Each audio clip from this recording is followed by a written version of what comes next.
Yo, yo, yo, yo, yo, yo. We got a special guest in the building today. You know what I mean? Uh, uh, Doug, what's the name of the podcast? Now let's begin the story. I ain't your average cat. I slap box with lions ever since the fifth It's gonna be grade. one of them nights. It's gonna be one of Made them a mini nights, fortune off a ripped off appliance. Money wanted stove back, hit dog with irons. Boogie need to find God. Shit, dog, I'm trying. That's why I robbed the Deacon house. Man, quit your lying. I did it and do it again and then repeat. H-Town's finest. Thank you, man. Shots podcast. Stop lighting. Yes. It is us. It is the 16 Shots podcast with Young James Boogie. Young James Boogie, you are crazy. And they are Dub. Tell me how you took it. I'm going to tell you what I meant. Go ahead and introduce our special guest we got tonight, man. Coming live to us from the studio, tucked away somewhere where I'm not gonna tell you because I'm not giving his location away. But we got Mr. J. Yo, what's good? King J in the building. What's up? All right, so I'm of a different musical generation, kind of, sort of. I listen to stuff from the '60s all the way to now.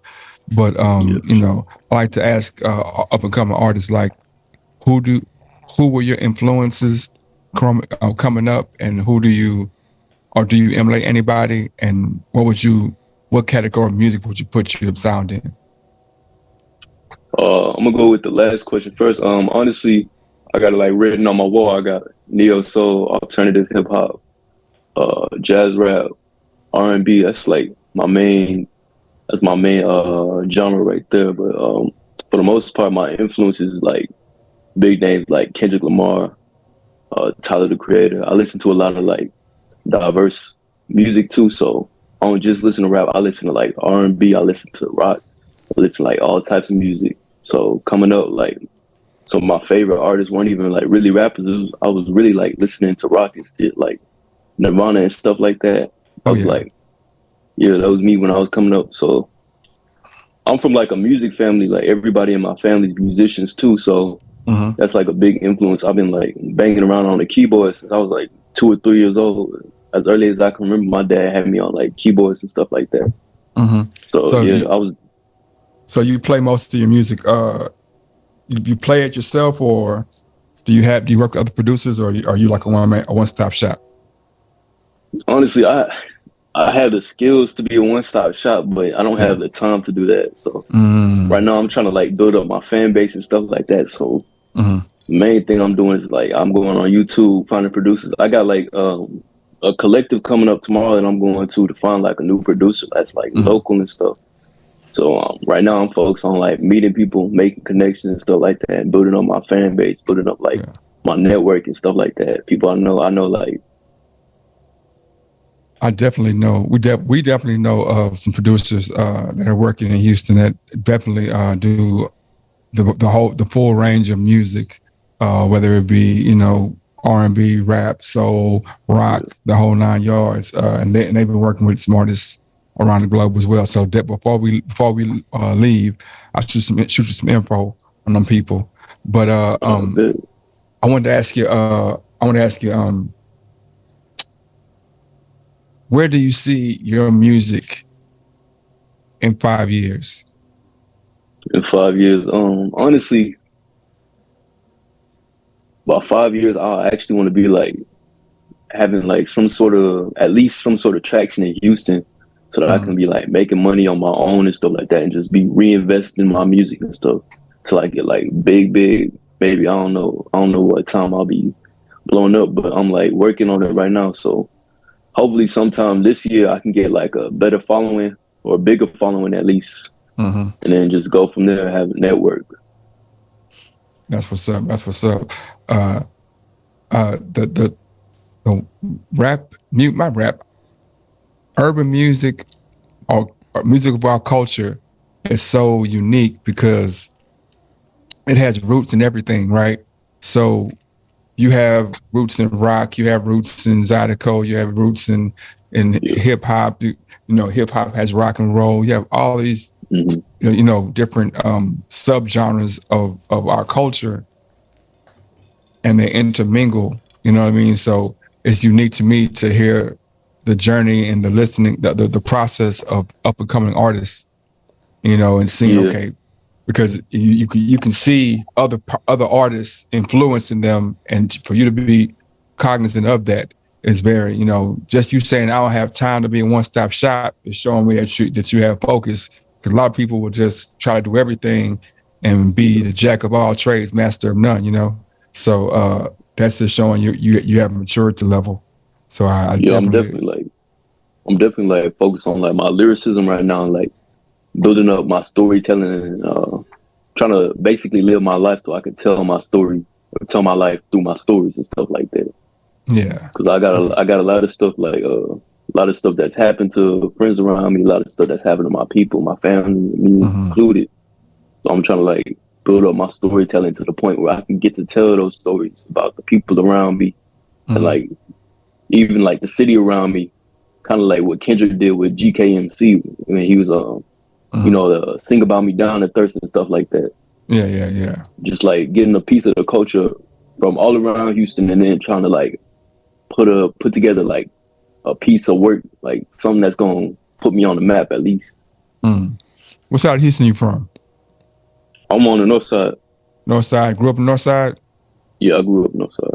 Yeah, Houston is unique because you can have north side, south side, east, west, and have totally different stories, but still the same in the outcome or in the way, you know, it's played out, because the cultures are so different, you know what I mean? So that's cool. Dub, Mr. J, there's a huge debate. I don't want to keep it too long, but I do got to get your input. I want to see how y'all feel about this. There's a huge debate going on right now, all in fun, all in jest, but it's kind of serious at the same time. BET is asking the top crews, the top hip hop crew of all time. And so, you know, they're having like a little battle off, you know, and I just want to know who do y'all think is the top crew of all time?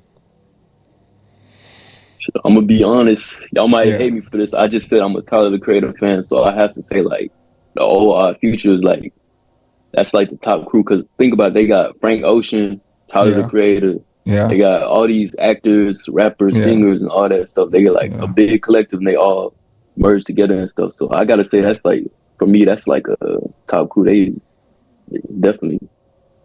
You know, Earl Sweatshirt and a couple more guys came out of there too. So yeah, I can see that for a young generation. I can see that. Yeah, I mean, I can see that. I can see that kinda. I can see a perspective. What do you think, Doug? See, I'm kind of torn because you know, I really want to say Cash Money, but Cash Money. I really want to say Cash Money because I hate caping for these New York ass niggas, man. But you can't deny the wave that was 50 Cent and G Unit. Like G-Unit? Nobody was bro. Nobody. Everybody got out the way. Jay-Z got out the way. So So when 50 and G-Unit dropped, bro, everybody got out the way. You could say Dipset, but you know, Dipset had people was dropping when Dipset was in their reign. The other group or crew I would say that's not G-Unit probably would be Wu-Tang.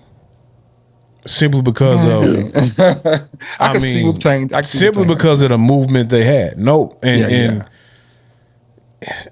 I will say Rough Riders, but now because people was dropping when Rough Rider was dropping. I think Wu-Tang kind of started something. What do you think about Bone Thugs? I was going to say Bone did not get I was thinking it got to be regional. They doing it by region to come to one, but it's like for the South, it got to be Young Money. Got to be, because they got. That's why I said Young Money, Cash Money to me. That's same shit to me, bro. Oh, now Young Money is Wayne with Spitter and Nicki and Drake and J Mills, Tiger. You know, all that, you know what I'm saying? That's Young Money. Cash Money is the Hot Boys and what's called it. So Young Money. I call them like, the same. Young Money, Cash Money, man. I call them the same, goddamn it. Okay. But then you gotta say, you gotta give Bone for the Midwest, because Bone was anything that Bone touched went stupid numbers. You know, but then you go west, And you talking about it, NWA, man, that was the original, and every one of them members went off and exploded. But then you go always to the other side, that southeast. You talking about Dungeon Family. You talking about Outkast, Goody Mob, Future, CeeLo Green, all that in one camp. I feel like Goody. I feel like Dungeon Family wrote the coattails of Outkast. I feel like without Big Boy, I feel like without Big Boy and Dre, I mean Goody Mob. Still with it. But you do got a lot of fruits from that tree though, because you got Outkast, Killer Mike, you got Killer Mike, Goody Mob. Yeah. But then if you really look at a movement though, and I don't know which one came first. I don't know if Rough Riders, the music came first, or Rough Riders, the motorcycle group came first. But if you're just talking about a cultural movement, then that's your Wu-Tang and your Rough Riders. I mean, bro, at one point in time, from coast to coast, it was nothing but Rough Rider niggas riding around here on motorcycles screaming DMX and Locks and Eve. Yeah. I mean, but you think that, like, who from the Rough Riders right now is relevant? Like Jadakiss. Jada, right? Jada. Young Nicki Minaj, Lil Wayne, and Drake for the last 15 years have been the biggest acts, top 5, 8 acts in the world for like 10, 15 years straight. Wayne probably 20 years straight. Can't nobody say that. But if X ain't dead, X step on stage right now, he's selling out a crowd just like he was before Nicki and Wayne was even rapping.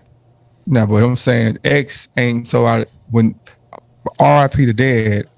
Whoa, not too much. Lord, give me a sign. Was not DMX, like, bro. Look, Lord, give me a sign. That was when X started. You know what I'm saying? Nah, you hate, bro. Nah, that sounds like hate, bro. Sounds like hate. This boy wasn't in a jail cell singing Christmas carols on. Sounds like hate, bro. But yeah. But then okay, so you got Rough Riders, you got NWA, you got what about Pac and all them, the Outlaws and all that? What about Death Row? No. What about Death Row? I feel like if you want to like categorize it, as far as blowing up, then probably Young Money would be like top because they got all them like big names and anybody they touch is like gonna blow up off of that. Yeah. And we ain't talk about Rap A Lot Mafia family. Start going to Ghetto Boys and all they ties, and Screw was a hard crew too. You know what I mean? It's like it's a lot of crew. That's a tough one. Maybach Music. You said they had number stars too. They ran the game, got Omar. I almost want to throw like Top Dog in there just because of like they got a few good names in there, but they got like really good rappers in there too. But they don't really blow up like that. Yeah. When you talk about Dreamville, they got some. Whew.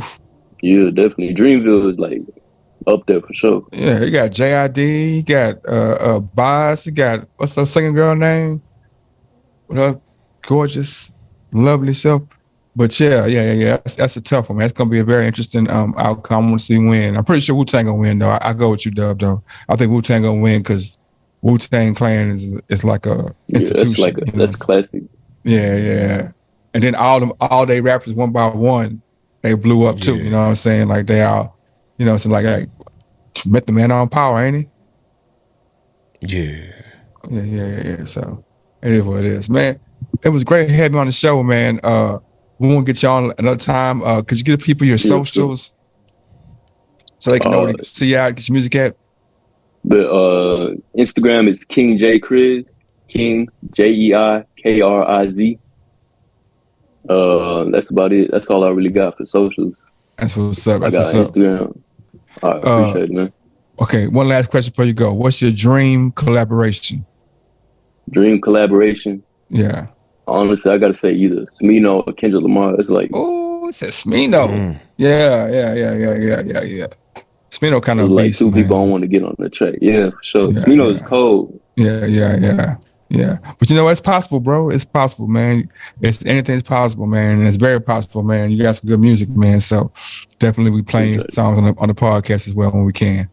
Appreciate having you on. Thanks for having me, man. Yes, sir. No problem. Yeah, man, that's a good interview, man. I think we might have another one, man. I just thought about all the different hand gestures that, progressed over time. At one point it was like, peace, God, peace, God, peace, God. And, so they got the peace. And you got you had the up fist. Now you got the power fist. Now you got straight gang signs. You know what I'm saying? You got straight gang. That always been official. You know what I'm saying? Boy, what's up, boy? What's up, boy? All right, you know what I'm saying? So I got a question. Okay. How America, how we salute like this, right? Yeah. Why? I forgot. I don't know. What's the difference between this and this? I don't know. I'll tell you. We salute like this because America's never been invaded. So should that correlate to the hood? If your hood has ever been invaded by a rival hood, are you still allowed to salute your partners like this, or you got to do this? Well, that's tricky, man, because what neighborhood has not been infiltrated by the rival gang at some point, man? Exactly. All neighborhoods have definitely had, they've been invaded by some rival gang or at least the local PD. Yeah. If not the gang, 100% for sure. The PD. Yeah. So I ask you a question, man, because when you're gonna throw your topic out and then it'll roll into a question I have that correlates with your topic, and then I wanna hop into my my questions for the resident basketball expert. I totally 100% forgot what I was saying just now. So you said you wanted to go back and revisit our conversation about the cruise. We had a conversation about. Yeah. So, let's have some honest conversation. You know what I'm saying? Let's take the fanboy out of it on both sides. You know what I'm saying? So take my crew and I'm fanning for. I got you. Uh-huh. And think to yourself, okay, what crew has had the biggest impact on hip hop? You got to go back. Probably, I would say, what was that first crew? And this predates me, so I wouldn't truly know. But what is that first crew that truly got? Is Run DMC considered a crew or a group? A group. So if you ask me to be unbiased about it, I would probably say something like that Run DMC movement. I call them a crew and a group, or that original New York hip hop crew that came out first. Sugar Hill Gang or Juice Crew? One of them two.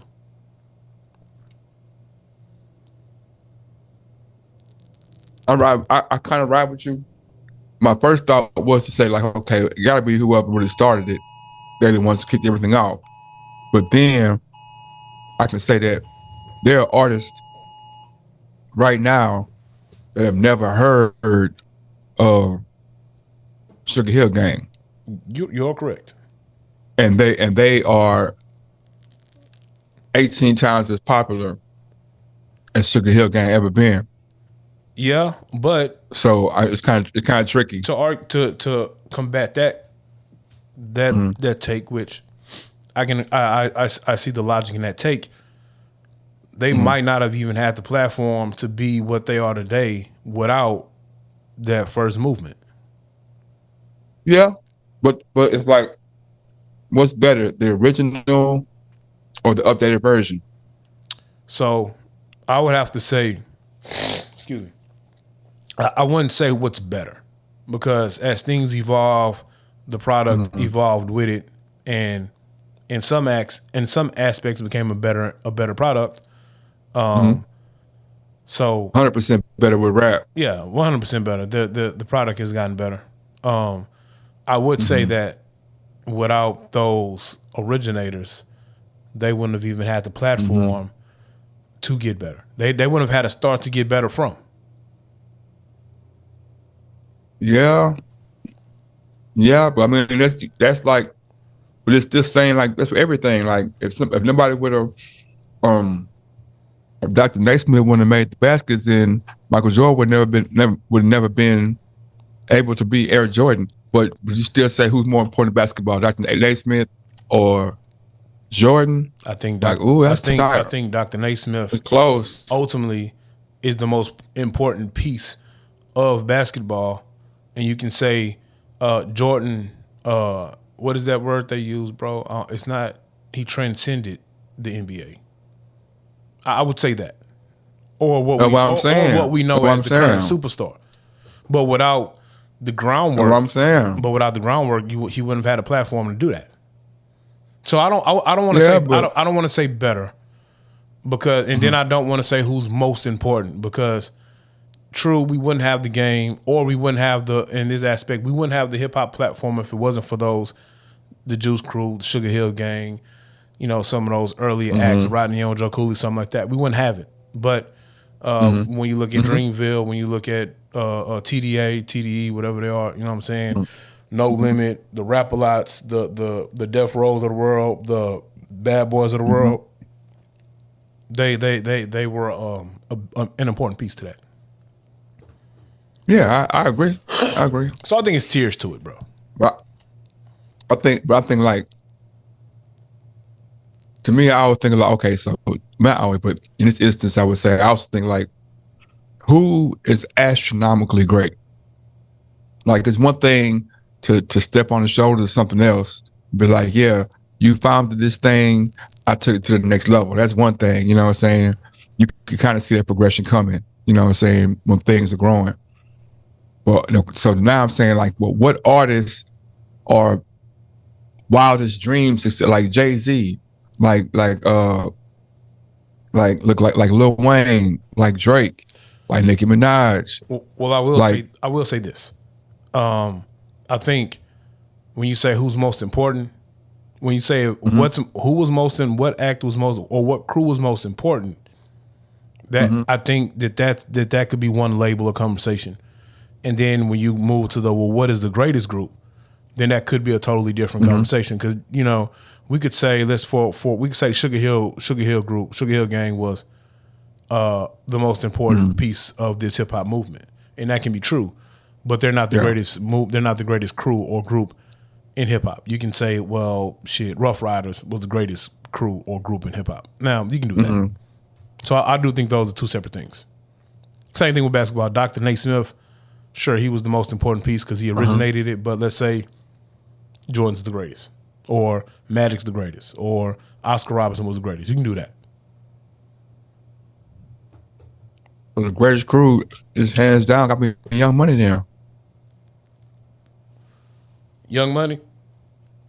Got me Young Money, man. Because I'm gonna still roll with Wu-Tang, but I wouldn't argue the Young Money piece. I don't think it's Young Money, but I would say Wu-Tang over Young Money. Man. But see, this is going to get into personal preference, because now I'm going to say G Unit is over Young Money. But I see what you're saying. Man, Young Money. Okay, so to ride with your first statement, the most important is going to be the person who laid you down, right? Right. Until the point where we're at now, right? Okay. Wherever we are right now in that journey, whoever is the leading force right now, or leading forces or leading crew, is the most important thing. Right now? Because they're the ones that are setting the tone for the decade. They're breeding off the next level of the next generation of superstars. Like when Dre and them was NWA, they was breeding Bone, they was breeding Tupacs, they was breeding the next generation. Pac and them was breeding Kendrick Lamar's and Games, and you know what I'm saying. Big was breeding Jay-Z's and Jay-Z was breeding J. Cole. If I go by that, so I'm saying, if I go by that example you set, then the greatest will change through eras. Exactly. So, but I'm saying right now we say the greatest is the crew that's running this era. They got because they're the ones that are pushing the next level. But then that would. But it might change in 10 years. But then that would be QC or Dreamville or TDE. It wouldn't be Young Money. It wouldn't be Cash. It wouldn't be Young Money. What artist on Dreamville is bigger than Drake? But that's just one artist, though. I mean, okay. What artist on? Hold on. You can argue, even though Kendrick just recently left TDE, you argue that Kendrick was bigger than Drake. Okay, cool. Now, what about Nicki Minaj? You can argue that. Who isn't SZA on TDE? You're gonna argue that SZA is great. SZA. Right now, today, SZA is more relevant than Nicki Minaj. Right now, no. Nicki Minaj just got into a spat with Carisha. Getting into a spat, hold up. Hip hop. The tweet. I'm sorry, go ahead. The tweet has 2, 3, and 4 million. Whatever it is, 3 million something. Nicki Minaj is the most polarizing female artist alive right now. Let me ask you a question. And has been for the last, Let me ask you a question. If what's up? A couple of months ago, what was the most trending topic on Twitter, getting millions of retweets? It was Meg. I don't know. It was Meg because of the spat she was dealing with Tory. So I don't think that you can say you think that Meg the Italian is a bigger act than Nicki Minaj. But see, that's not. I'm just asking. No, I don't. But that's not the example you gave. So it would be different if you said Nicki dropped a single or a song, and it had X amount of million tweets about it. But you brought up some rap beef or drama in the game. So yeah. But bro, hold on, bro. But you're looking at it differently.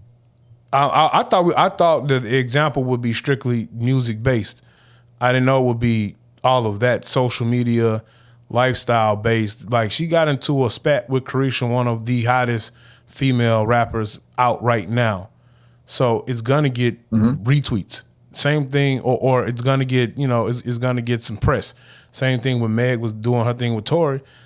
That was the hottest thing going at the time. Same thing when Cardi was doing her back and forth with Nicki. It was the hottest thing at the time. So that to me is separate from the conversation about the hottest group, the hottest crew, or who is the most pulverizing person at that time. I think that's different. I would want to do music based. What I'm saying is this. If we do music based, then it's kind of like it's hard to. It makes it even more difficult because really, all these crews are talented crews. None of these crews is weak or sorry. Ain't no crews that we can talk about that don't have a bunch of talented people. You know what I'm saying? It starts coming down kind of the preference, right? Which is cool, whatever. If I'm saying that I value artistry and pushing the envelope, I might say Dreamville. If I say I like more, grimy, gangster tales, I might say Griselda. You know what I'm saying? Like but now when I talk about putting my preference aside and saying, okay, well, what act out of all these acts, what act influences all the other ones? What act is bigger than it's even bigger than the music? So what act is bigger than the music?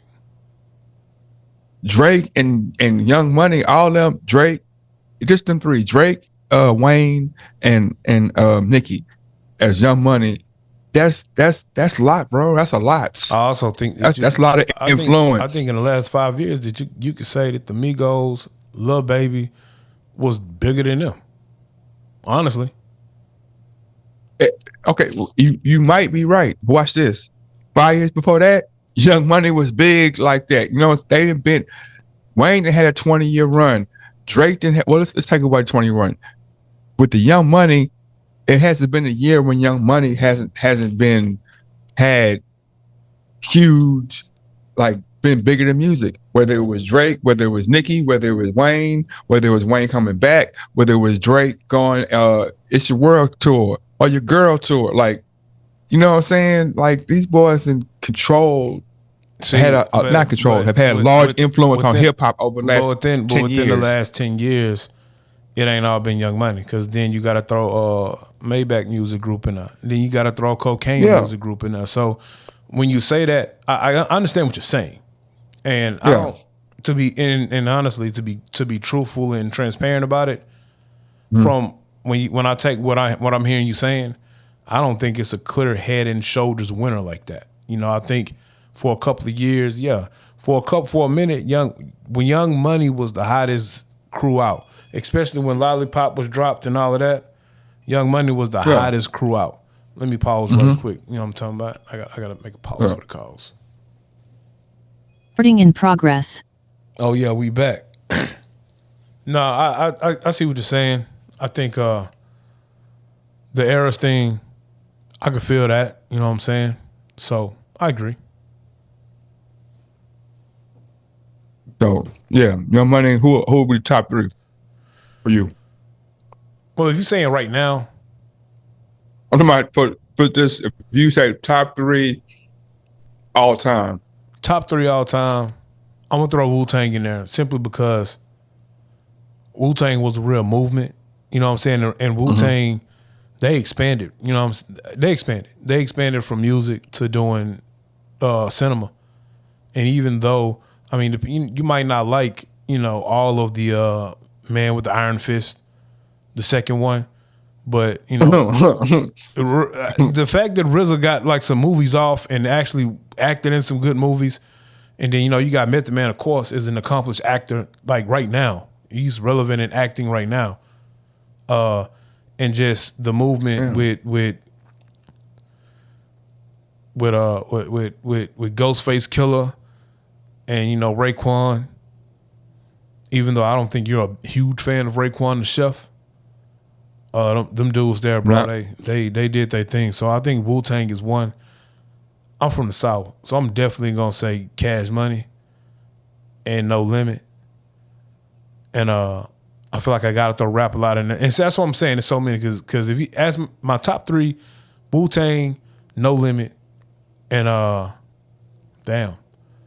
you gotta say Rockefeller. You cannot not say Rockefeller. Okay, I would say Young Money. I would say, now this is tricky. No, it's not. I would say Death Row. I was on the fence. About Death Row. But see, they had Pac, bro. They did have Pac. I was on the fence with Death Row. I also was on the fence. I probably only said Rap a lot because I'm from H-Town. I probably only said No Limit because I liked the No Limit movement. No Limit truly started putting out a fucking CD every 2 weeks, it seemed like. And half of the draw of me buying, you know how many countless No Limit albums from bullshit ass artists I bought based off the fucking packaging of the CD? I'm saying, man. But what's your top 3? I'm ask you a hip hop question. So Young Money. Okay. Death Row.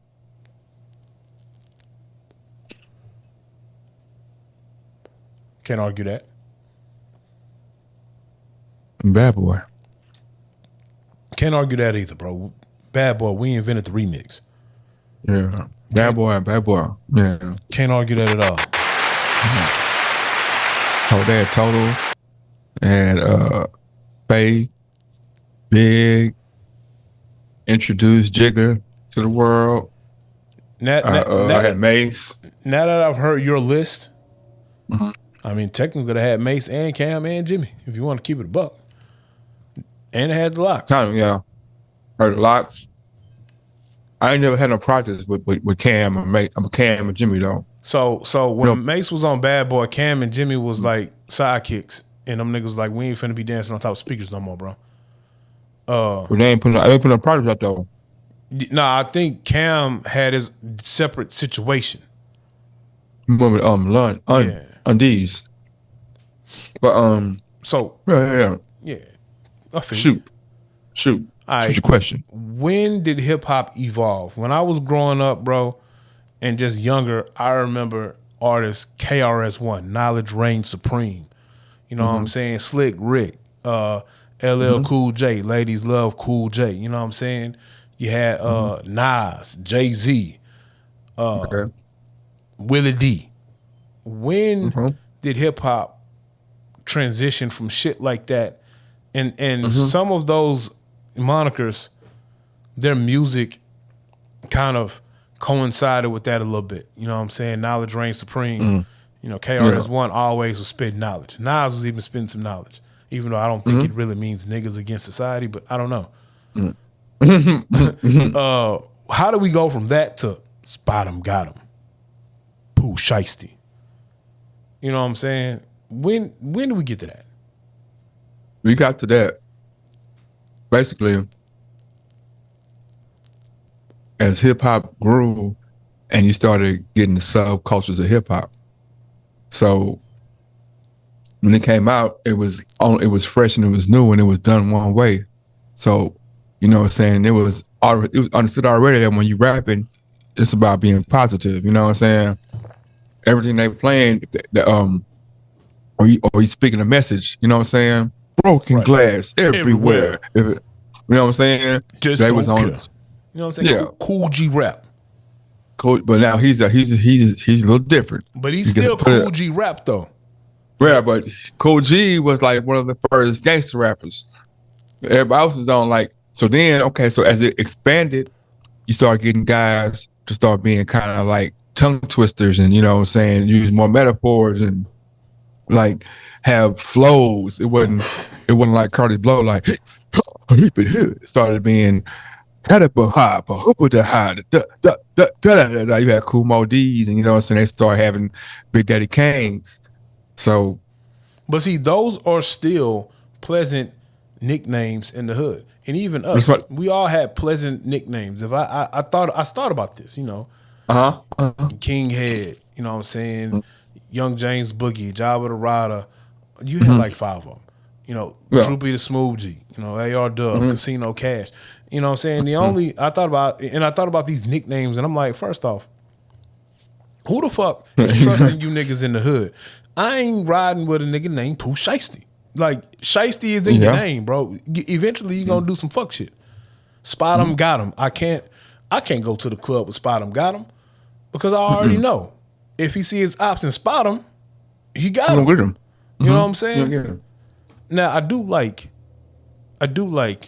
the Migos names. Offset, R.I.P. Takeoff. But and Quavo. I like those. Hold on now, but you got to keep it funky, bro. Right now, see, I'm gonna call you out right now, bro. I'm gonna call you out. And when I say this, I just want to hear how you got this one right.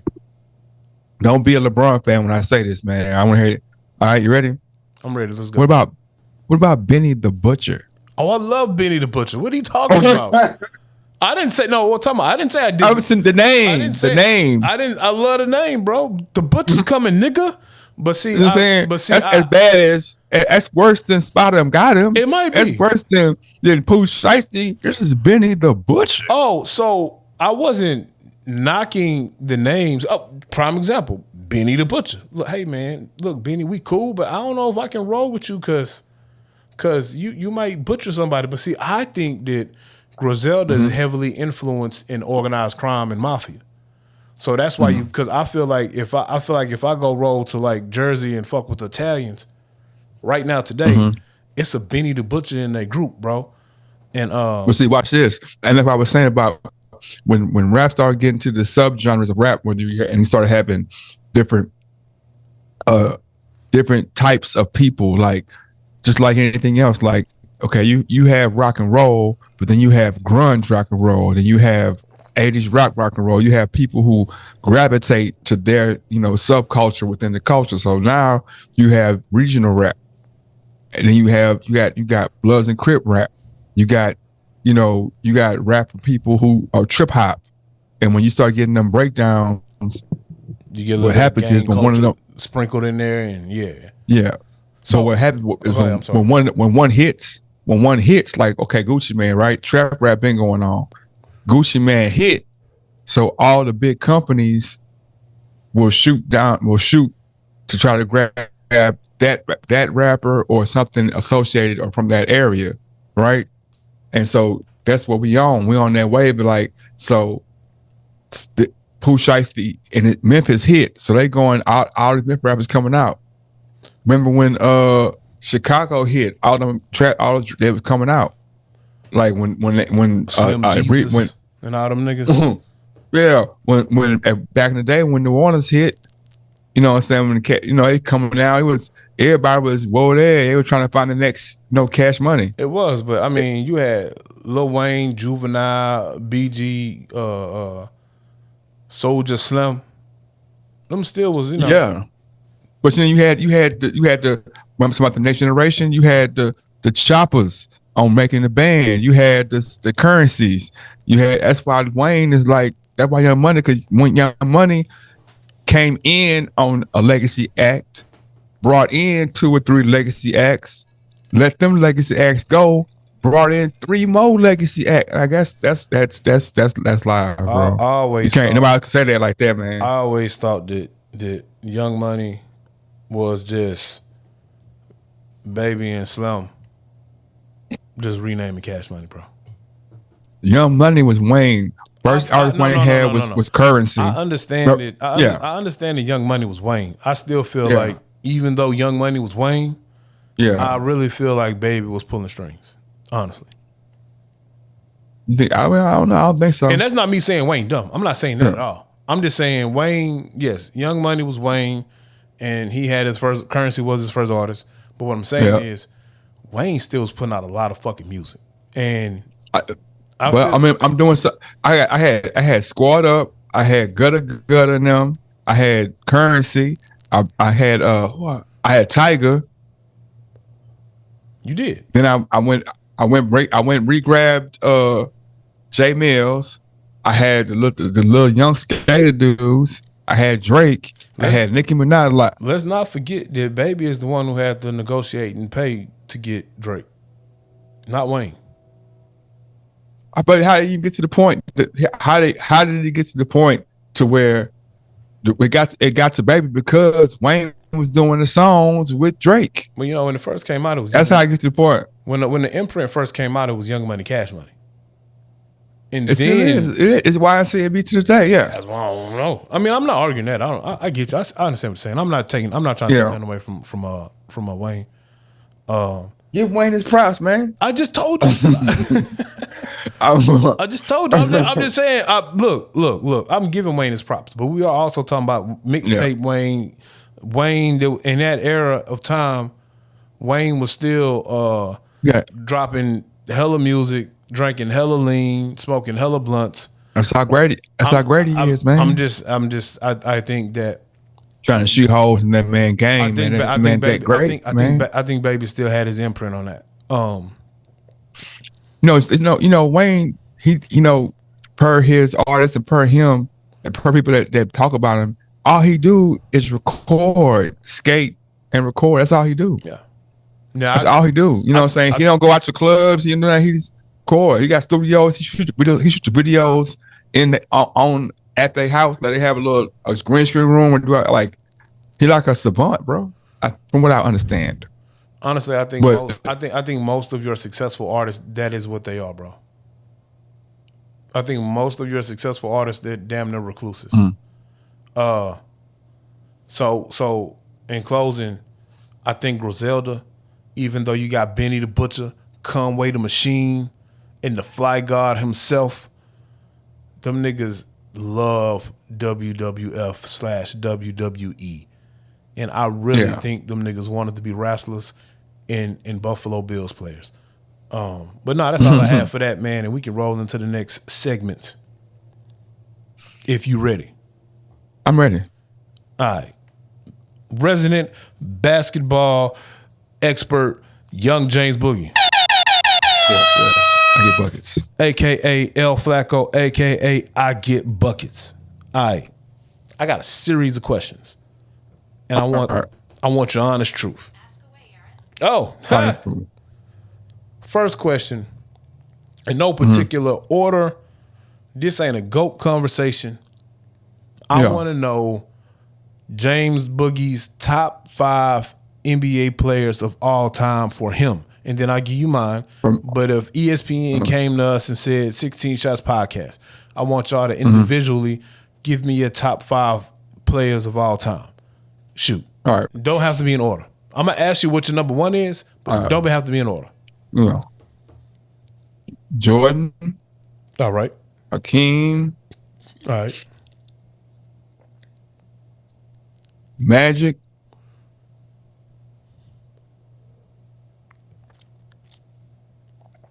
Jordan, Hakeem, Magic. Tim Duncan. The big fundamental. Tim Duncan. Yeah. What's your 5th? That's tough, man. That's tough.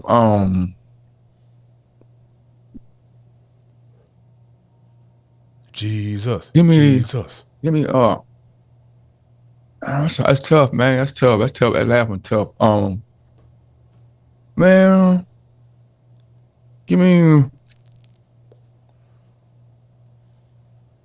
Oh, that's tough, man. That's tough. Man, give me.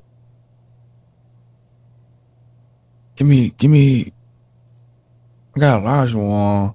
So give me You got Jordan. You got Jordan. You got Hakeem. Give me Kareem, man. Give me Kareem. Jordan. Kareem. No, give me Wilt. Jordan. Wilt Chamberlain. Yeah. Dream. Yeah. Tim Duncan. Mm-hmm. Oh, you know what? No, I do got Tim Duncan. Okay, now take off Tim Duncan. So okay. you want? I got Jordan. Go ahead. I got Jordan. Oh, hold on. I don't know. Hold on. I got Jordan, Hakeem. All right.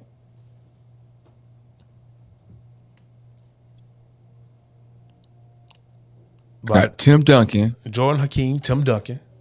Yeah. Okay. Oh, I got Magic. Magic is 4. Okay. And then, damn, okay. Who your 5th? So, oh, man. Oh, that's tough, man. That's tough. My 3. Who am I 3? I'll take Durant, man. Jordan, Hakeem, Tim Duncan, Durant. Yeah. And what was the last one? Okay, my point is Magic. My 2 is Jordan. My 3 is Durant. My 4 is Duncan, and my 5 is Hakeem. Oh, so you just built a 5? Yeah, gotta be the best 5 of all time. Yeah. Oh, okay. One from each position, man. All right, cool. That's your criteria. So out of that 5, who will be your number 1? Jordan. So Jordan's your number 1. All right, my list is a little different, and it's also a little similar. You know, I got Dream. I got Jordan. Okay. I got Shaq. So I got Jordan, Dream. I got Shaq. I got AI. Yeah. And my 5th is D Wade. Now, Yeah, my team beat your ass. it could be. Out of those 5, My team will beat your out of those 5, well, yes and no. Because you got Magic, Jordan, Tim Duncan, Dream, and KD. Yeah. I got Jordan. I guess Hakeem got a hold of self. I got Shaq. And Jordan got hold of self. Jordan and Dream gonna cancel out, but I got Shaq. I got AI. And I got D Wade. I think nobody's gonna stop Durant, but Durant finna abuse somebody. I mean, Shaq finna abuse somebody. Yeah. AI finna abuse somebody. And then you still gotta deal with D Wade. Huh? You still gotta deal with D Wade. I'm saying that like D Wade at his prime was a horrible 3-point shooter. I don't need to shoot 3.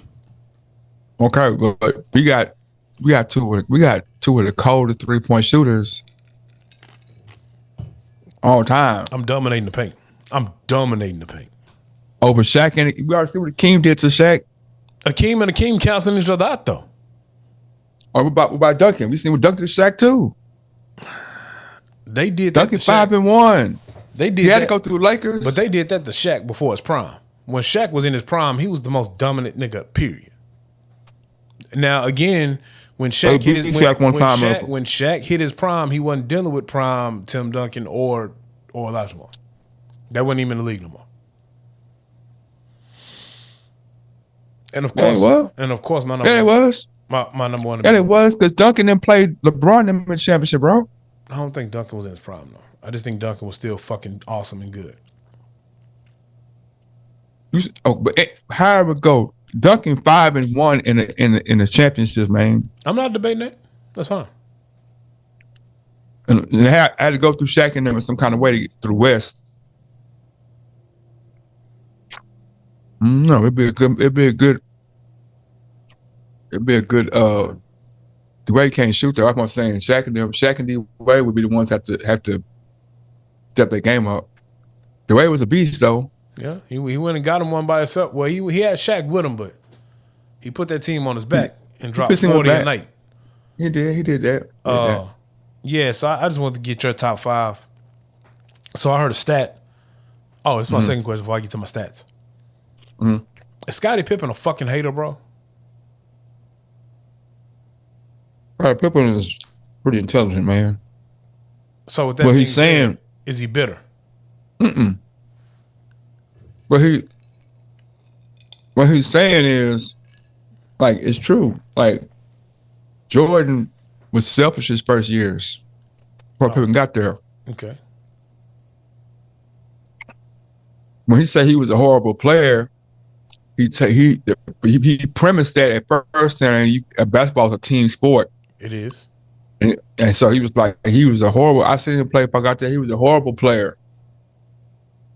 When I got there and we started playing team ball, we was unstoppable. Okay. So the blurb that they're taking is like that he said he was a horrible player.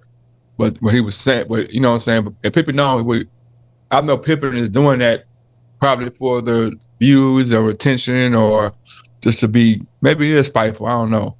But he not saying that Jordan ain't the coldest nigga in the world. He definitely not saying that. He's saying that there's some whole shit going on with Jordan and them, so I ain't going, you know what I'm saying? He also said that Jordan's selfishness along with Phil Jackson's selfishness was the ultimately was the demise of that team. Right. So, and he was kind of caping for LeBron. But my question would be, and this is only from my vantage point, I could be wrong because I'm not a basketball guy. Mm-hmm. I honestly think LeBron is just as selfish as Jordan was. He may do it in a different way, but LeBron, honestly, I think LeBron's a me first guy. You know what? I think you're right, but I think you're right in a different way. Jordan was selfish, as in like Jordan was selfish, like driven selfish to make Jordan be Jordan. Yeah. Right? LeBron is driven to look like they want LeBron to be. So LeBron is driven, he kind of me first, but the way that he do it is like, look at me and how well I'm doing. Look at me and the way I'm doing it. Like he paint them narratives about himself. Like he don't just go out and just beast. He gotta be drama with his shit. Like, oh, I tore my foot, man. I was playing out. Like it can't be like, nah, I wasn't good enough. I was, man, I played the whole season with a broke foot. It's always something with LeBron. You know what I'm saying? He wants to control the narrative. You know what I'm saying? He's a great player, but the difference between him, in my opinion, and some other guys, is some other guys, they ain't trying to control the narrative. They went out and balled their ass out.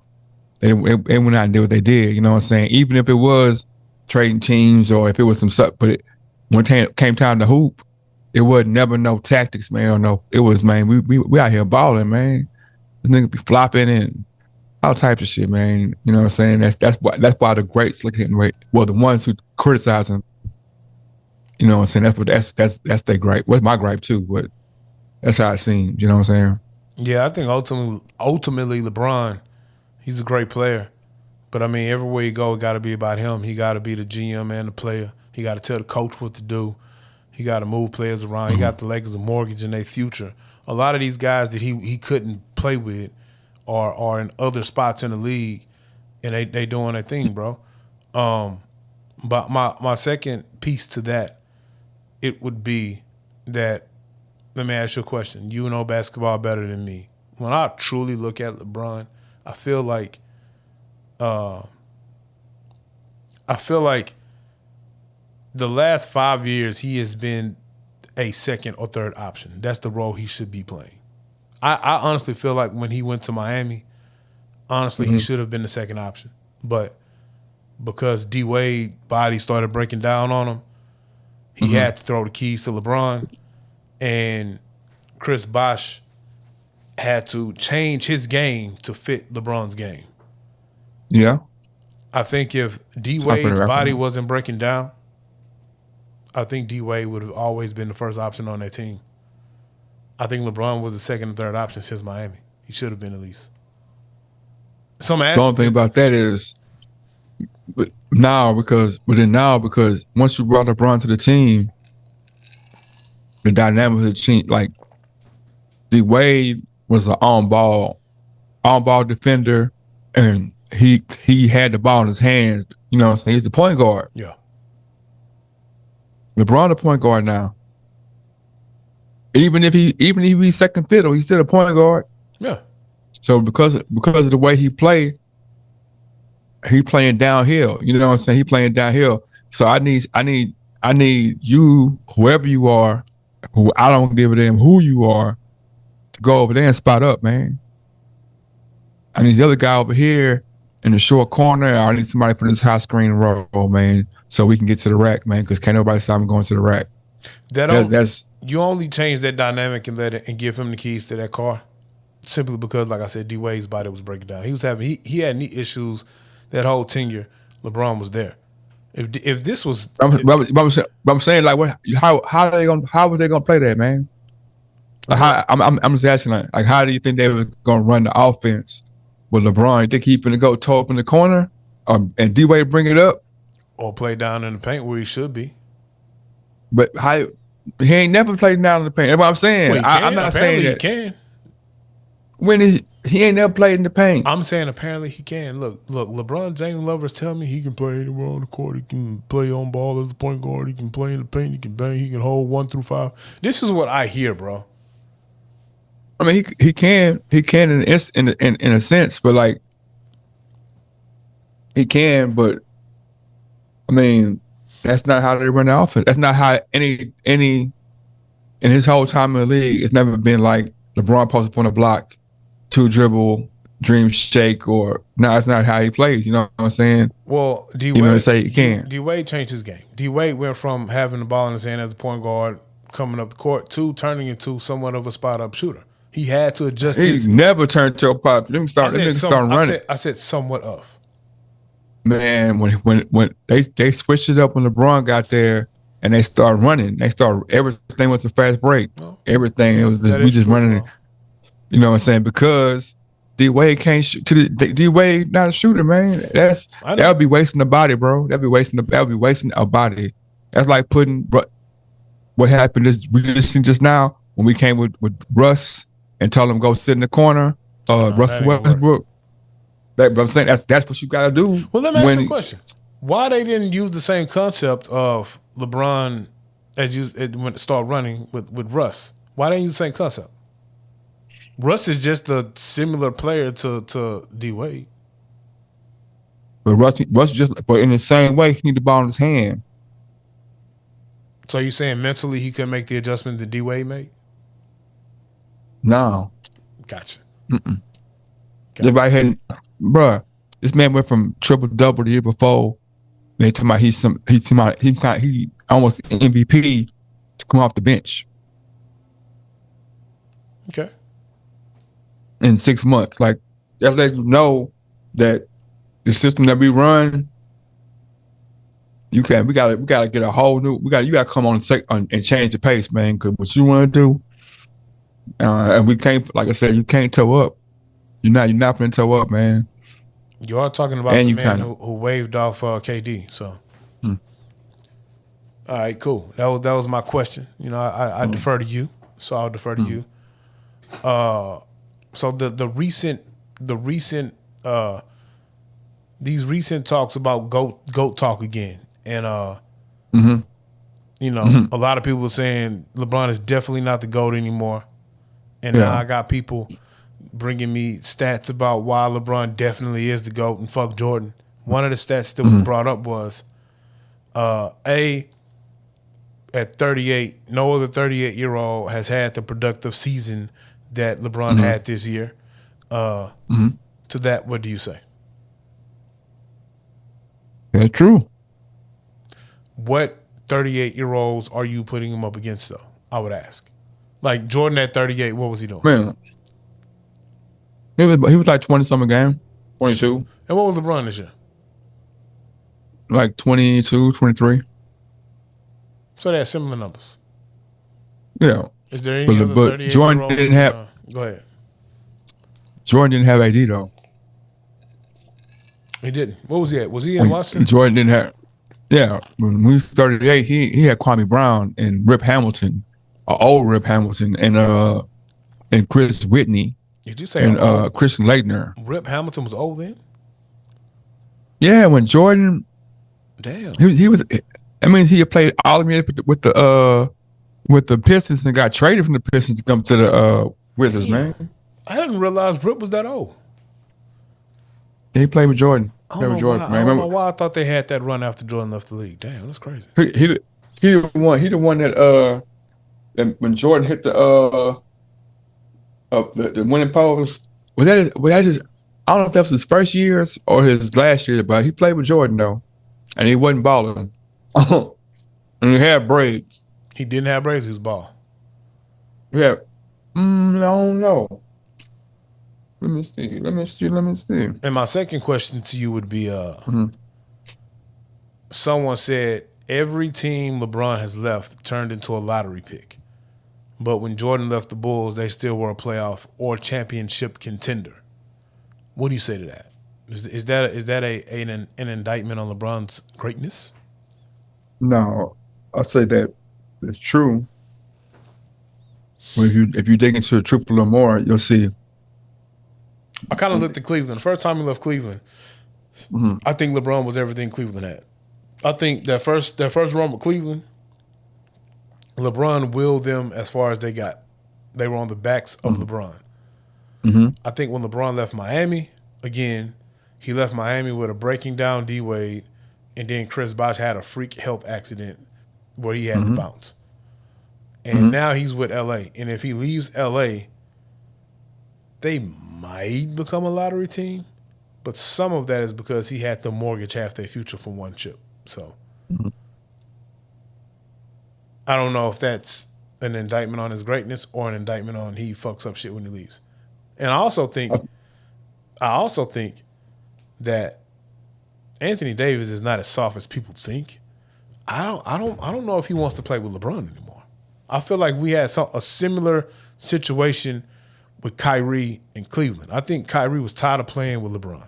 I think Anthony Davis is sick of playing with LeBron as well.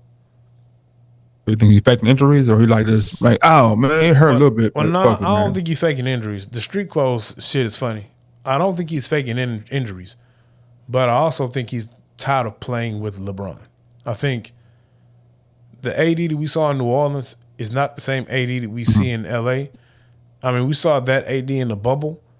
But I don't know if AD, you know, sometimes when you're in a situation that you want to be here, but I don't really want to work with this associate anymore, you still do your thing. You still do your work, but you kind of be like, I don't feel like seeing this motherfucker today.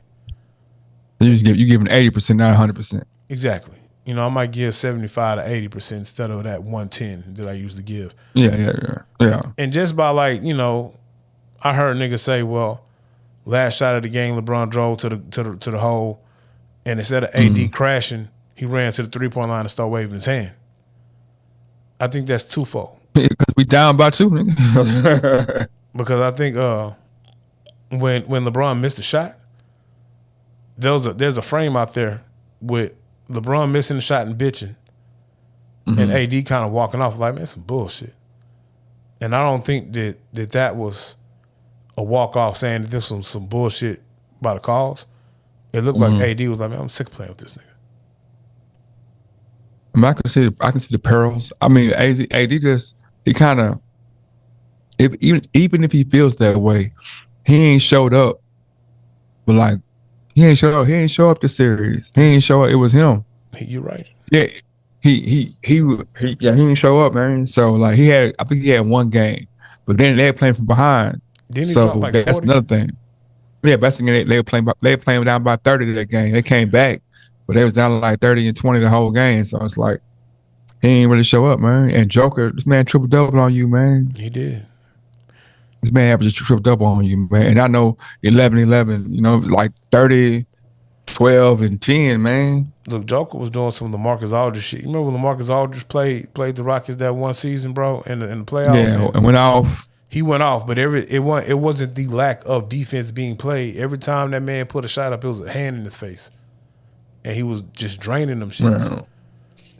Joker was doing that shit, man. I saw one of them threes or some shit he shot. Nigga, AD whole afro and hand was in his face, and he still hit that shit. That's because Joker's better than AD. He ain't good enough. That's what happens sometimes. Like sometimes you get caught where it's a player who's not good enough. So it seemed like man, he playing good defense. Like nah, he's just there, man. But he ain't. You know, I'm glad you said that because I thought about something today, man. I feel like sometimes the perspective of a sports fan comes from that perspective as they played, right? Because like, not trying to brag or anything, but like I've been on teams, bro, where if I ain't score, we ain't win. I've been on teams where I didn't score like I was supposed to score, and I was efficient as fuck, and we didn't win. You know what I'm saying? So I understand how important it is to have good ancillary pieces around you, and I understand also that, you know what I'm saying, sometimes they don't get the credit that they deserve. But they don't get the blame they deserve either sometimes, man, because sometimes like them ancillary parts are important, bro, and they change the way you play, you know what I'm saying? Like the knock on like James Harden is I came with the big one. But I'm like, man, my ancillary pieces and did some historically crazy shit before, man. Historically, like this ain't never happened in the history of basketball. This thing ain't never happened, and it happened. You know what I'm saying? I was part of it. I missed 3 shots too, but these niggas missed 14, 16 something shots, man. It was 18, I believe now, in a row. You talking about the series where the refs fucked us out of 13 points? When they went back and looked at the tape, it was like 10 or 12 missed calls. Man, but these niggas went 0 for 18. Don't give a damn what the ref do, man. You're right. I don't give a damn what the ref do, man. At what point do you stop pulling threes and just drive to the basket to get a bucket? I'm wide open. I'm an NBA player, but after the second one don't go in. Gotcha. But then it's everybody. That's the cold part. Like if people would say there's some conspiracy theory, players cheat, that's what you would point at. Like, man, how everybody went cold, and you can't really blame Harden because it's 2 people on Harden. 3 sometimes. You know what I'm saying? So everything he's shooting is contested. You know what I'm saying? Y'all wide open, man. Y'all are butt booty naked, wide open, man. Niggas pulling on his beard. But still, you know what I'm saying? That's what greatness is, though. Greatness is overcoming that. You know what I'm saying? And sometimes I feel like I just be having a sympathetic ear to niggas like that. You know what I'm saying? Like Barkley was great. You know what I'm saying? And sometimes I might have been in situations where I thought I might have been great, but I wasn't great enough. And you know what I'm saying? That's the end answer. They ain't great enough. But damn, Jim Paxson showed up for Jordan. You know what I'm saying? Steve Kerr showed up for Jordan. Yeah. Kennedy Smith showed up for Akeem. You know what I'm saying? Showed up. Mario Elliott. When he won, you know, punching niggas in the stands or out there in the Mario Elliott showed up. Like Sean Elliott used to show up for the Spurs, man. You know what I'm saying? He used to show up big. Like I seen the picture today. They were showing that shot when he tiptoed the sidelines. They showed Rasheed Wallace was the one that closed out. Rasheed Wallace literally got his feet in Sean Elliott's lap. He didn't jump straight up in the air. His feet is in his lap, he's shooting up over the 6'10" monster with hops. Off of leaning, off of two, man. Unbelievable shot, man. But he showed up for David Robinson. He showed up for them boys, man. Man, didn't show up, but you know what I'm saying? Sometimes they don't show up for you. Like they ain't show up for Iverson against the Lakers, man. That was all Iverson, bro. Yeah, but they showed up all year on defense, but shit, they ain't never see the Lakers. Like, you know, Lakers is a different beast. I was gonna say, I don't know what defense gonna stop Shaq and Kobe, bro. Oh, I'm saying I had Mutombo, I had McKee, I had got the little scrappy 3, went to North Carolina.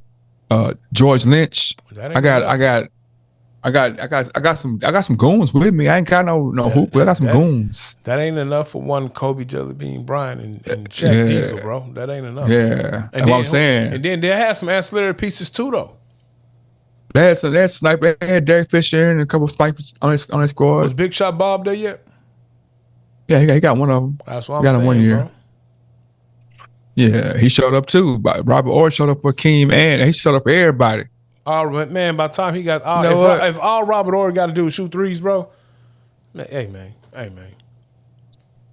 It's like he is a borderline Hall of Fame player, but it's just he was just too sorry, man. He just too. If he was like 15 a game, you'd be like, man, he a Hall of Fame player, bro. Because not only was he an efficient scorer, but he showed up big. Like I was saying, them ancillary pieces. When it's their time, they gotta show up, man. And that's what happens. You know, sometimes that'd be bad karma. Like KG talk crazy to everybody. You know what I'm saying? So when it's time for this nigga to show up, they never show up, man. How many rings Ray Allen got? Just the one? He got 2. He got 2 in Miami or 1? I think he got 2. I know for sure he got 1. When he hit the shot, that was 1. Oh, yeah. he got 2 because he got 1 with Boston. Yeah, and then he left. One with Miami. Okay, he got 2. Yeah. Yeah, man. Yeah, the NBA is more fun to watch, I think, because first off, because it's no barrier between the fans and like football where they got helmets and you know it's kind of like you can literally see the emotions and you know what I'm saying, and then. There's so many moving pieces in NFL and in baseball. There's so many moving pieces. Like, man, the O-line gonna blame the quarterback gonna blame receivers, the receivers gonna blame the backs, you know what I'm saying? The offense gonna blame the defense. Yeah. Offense ain't coming with the points. Defense ain't stopping nobody. Tight ends ain't blocking. They ain't holding the edge. Quarterback holding the ball too long. So speaking of football, what you think about our pick for the quarterback? I don't know too much about homie. I gotta go check him out.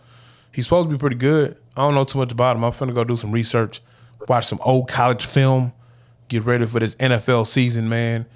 I think that old D'Amico Ryans might lead the team to over 500 at least. Maybe slide in the playoffs and lose. I know Clowney want to come back. Mm-hmm. D-Hop a free agent, but I don't think he's coming back. D-Hop might go to KC. Give him a ring. He might go to KC or he might go to Baltimore. I know KC need a receiver and he wanna go get him a ring. You put KC on. You put D-Hop on that Kansas City Chiefs team. That's a problem. He a bad juju nigga, man. I wouldn't get that nigga, man. Who a bad juju nigga? D-Hop. Why you say that? D-Hop. Because, man, I feel like he went over to Arizona. He kind of stole that money. He ain't steal that money. D-Hop did what Now, if anybody stole money in Arizona, it was J.J. Watt. Both of them, shit. Nah, D-Hop did his thing, bro. Kyler Murray fucks up that team. They ain't never got the first round, man. Kyler Murray fucks up that team. I would say that.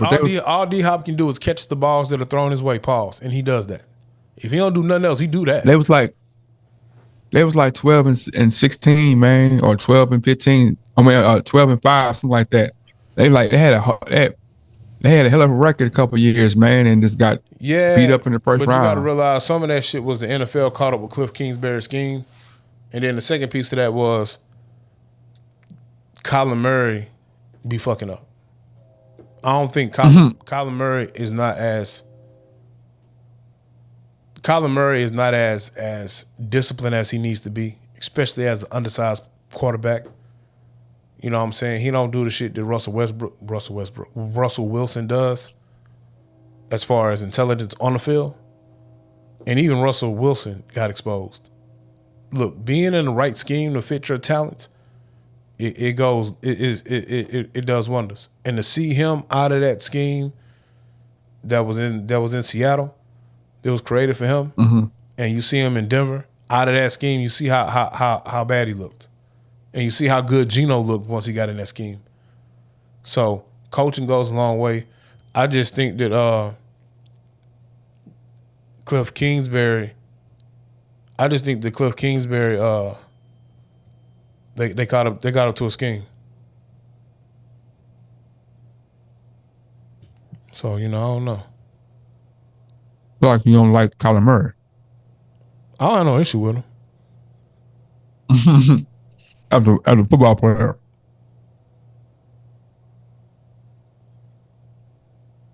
What? As a football player. Yeah, I wouldn't pick him as my quarterback. I mean, he's talented. Don't get me wrong. He's talented. He's talented, and he could be better, or he could be a Super Bowl winning quarterback. I just don't think mentally he puts in the work that he needs to. So you think Kyler Murray better than Dak Prescott? No, I think they're about the same level. I think Dak puts in more work at quarterback. Like talent-wise, I feel like Kyler Murray is playing off pure talent, bro. But he's not putting the mental work in. I think Dak might not be as talented as Kyler, but he does a little bit of the work, or he does a lot of the work. I just don't think he is talented enough to go get you a Super Bowl ring, how that team is constructed. Like, me personally. But I don't like Cowboys. I don't think Cowboys had a good quarterback since Troy Aikman. There's aspects of Troy Aikman that he wasn't just the best quarterback. I mean, Troy Aikman, Troy Aikman had the keys to Emmitt Smith, Michael Irvin, a fire-ass defense, a fire-ass coach. It was kind of foolproof. Who was the tight end? You had Jay Novacek. There you go, Novacek. Alan Harper. You had Alan Harper on one side. You had a hell of an O-line after that. He had a hell of an O-line after that first O-line got his ass concussed. I messed around and came. I had Rocket Ishmael one year. I had some weapons, man, but I agree. But Dak, man, Dak ain't it. Like, I think if you put Troy Aikman on that Dan Marino's Dolphins team, nah, bro, they don't have the success that they had with Marino. There's another guy who got a bad ancillary pieces, man. Who? Marino. Mark Duper, Mark Clayton. Those was the best receivers he had. Yeah, but I need something that was dynamic, man. I need some. They were very good, but I need some dynamic, man. I got a dynamic arm, bro. I got a rocket on my shoulder, man. You give me close range missiles. I need some long range. I need some. Much respect to Mark Duper and Clayton, but they wouldn't know TJ Houshmandzadeh. Even with the Oilers run and shoot offense, I think Warren Moon made them receivers better than what they were. Them boys used to get Ernest Givens, man. Them niggas was fast, and that's the thing with them, that Ernest Givens would go over them. He would do anything he wanted. He was a utility receiver, if you want to call him that. Where Ernest Givens did whatever you wanted. I'm going over the middle. I'm fast as fuck, boy. I'm doing whatever you want me to do. And then you had Haywood Jeffries over there. You know what I'm saying? Haywood Jeffries over there doing some low key Randy Mouse type shit. You know what I'm saying? Haywood Jeffries. Well, but hold on, Haywood Jeffries, that was the brother over there. Okay, what was the dude we had got from Cleveland? Webster Slaughter. Webster Slaughter, man. Webster Slaughter was a beast too. Webster. You hear these names though, man? Haywood, Webster, and Ernest. And then we had Curtis Duncan, right? Curtis. And I mean, the running game was decent. You know what I'm saying? Lorenzo White was decent for what we needed. Damn, Lorenzo. Listen to these names, man. Lorenzo White, Warren. Lorenzo Warren. Boy, that defense was a problem, though. You had Ray Childress. Bubba. Yeah. Ray. Yeah. You got Bubba. You got Ray. You got who is the other linebacker? Don't say nothing, Nathan. Hey, or you'll get sacked by my homeboy Lamar Lathan. And then Lamar Lathan. And then man, we had some nigga slept on Al Smith too. We had the whole slave line, man. All these listen to these names, man. Al and Lorenzo and Haywood and Curtis and Ernest. We had Sean Jones at DN for a minute. Haywood. Well, Sean Jones. I remember that boy Haywood Jeffries. That's crazy. They man. did like a report on that boy on the news, man. That nigga had a cough every day of the week. Yeah, he's still over there behind Stadium Bowl, man. He sat in an apartment complex. He moved. What's that? He's saving his bread, man. Yeah, he moved to Highs, had a cough every day of the week. Nigga used to wear them choker chains. I thought he was a little suspect, but that's just me though. You know what I'm talking about? But shit, what you got next on the docket, man? You got something you want to talk about? Something that's on your mind? You got beef with a nigga somewhere? Only beef I have, come on, burgers. Bars. Real rap raw. Bars. You know what? Bars. You know, out of all these new niggas, you know whose rap name I'm really depressed about not being able to grab? Who? Young Boy. Now, is his full rap name Young Boy Never Broke Again? An NBA Young Boy, yeah. Never Broke Again, Young Boy? Yeah, but it's a gang of them though. It was he Young Boy. It was NBA Young Boy, NBA. It's like a little clique, like YBN. What happens to them niggas? I maybe they be featuring on some of the songs and stuff. I guess he just was, you know. Now what came first? They Look Click, NBA Never Broke Again, or Joe Budden's collab Never Broke Again, NBA. Joe Collab definitely came first. Joe Collab was like earlier 2000s. I see what you did there. But I mean, have you ever listened to NBA YoungBoy? I listen to him in spurts. I'm not the biggest fan of NBA YoungBoy because you know I love ratchet shit, but it's only so many times I can listen to you talking about shooting your ops. You got some stuff, man. You got some stuff. I gotta go back and check it out. He either singing to the girls or he's singing by his ops. And on the right feature, a nice little one with Tyler Creator. Oh yeah. See, I just like the one song with him and Amigos, but as I unpack it, I truly think you can't miss with that sample. Yeah, the sample hard, but the verses were hard too. No, his verse was the hardest one. Yeah, to me. And that hook was stupid. That hook was fire. Yeah, it's the Migos, man. If the Migos don't do nothing else, bro, they was gonna have a fire ass hook. Migos never beat Migos again, man. Nah, they ain't gonna beat Migos again, bro. That's fucked up, man. That's fucked up. That it's messed up. That it's like people. It's like the whole entire situations that just over some foolishness. Like an old person. Over some foolishness. Like young. Over some ignorant. Like Bun B say. his homie lost his life over a dice game, over a funky ass dice game. Essentially, that's what happened. Yeah, man. Like, man, we can't even. We man. Yeah. Let me tell you something, bro. If you, what is the point of being that successful? You know what I'm saying? Making all this money, and if you can't enjoy it, you know what I'm saying? I can understand if you out here out of bounds, doing some shit you shouldn't be doing, but if it's a bunch of rich niggas celebrating somebody's life, you're at a party celebrating life, birthday. You mean to tell me, bro, we just can't agree to disagree and walk off? We gotta shoot at niggas, man.